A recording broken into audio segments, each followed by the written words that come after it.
நாடாளுமன்றத்தில் ஜொலித்த சினிமா துறை பிரபலங்கள் பற்றி இந்த வீடியோவில் பார்க்கலாம். ஜெயலலிதா. சினிமா துறையில் இருந்து அரசியலுக்கு நுழைந்து தமிழகத்தையே ஆட்சி செய்தவர் ஜெயலலிதா. இவருக்கென்று தனி மக்கள் கூட்டம் உண்டு. இவர் தமிழக முன்னாள் முதலமைச்சரும் அதிமுக பொதுச் செயலாளரும் ஆவார். எம்ஜிஆர் முதலமைச்சராக இருந்த பொழுது மாநிலங்களவை உறுப்பினராக ஜெயலலிதா நியமிக்கப்பட்டார். வைஜெயந்தி மாலா.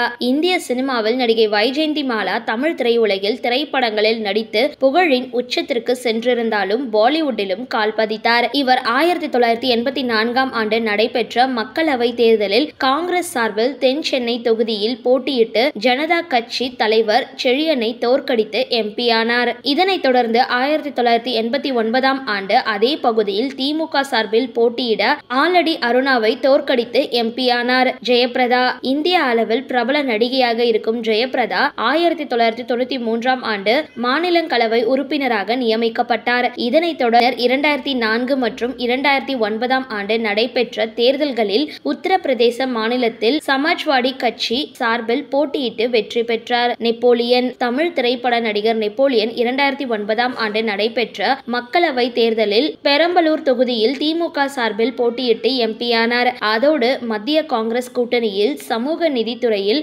அமைச்சராகவும் பதவி வகித்தார். ராமராஜன். மக்கள் நாயகன் என்று அழைக்கப்படும் ராமராஜன் 1998ஆம் ஆண்டு தேர்தலில் திருச்செந்தூர் தொகுதியில் அதிமுக சார்பில் போட்டியிட்டு வெற்றி பெற்று நாடாளுமன்றம் சென்றார். சரத்குமார். தற்பொழுது சினிமா மற்றும் அரசியலில் வலம் வரும் சரத்குமார் 2001ஆம் ஆண்டு திமுக சார்பில் மாநிலங்களவை எம்பியாக தேர்ந்தெடுக்கப்பட்டார். அதற்கு முன்னர் 1998ஆம் ஆண்டு நடைபெற்ற மக்களவை தேர்தலில் நெல்லை தொகுதியில் போட்டியிட்டு தோல்வியடைந்தார். இந்த வீடியோ பிடிச்சிருந்தால் லைக் பண்ணுங்க, ஷேர் பண்ணுங்க. மேலும் இது மாதிரி வீடியோஸ்லாம் தெரிஞ்சுக்க மறக்காம யோகி டாக்ஸ் சேனலை சப்ஸ்கிரைப் பண்ணுங்க.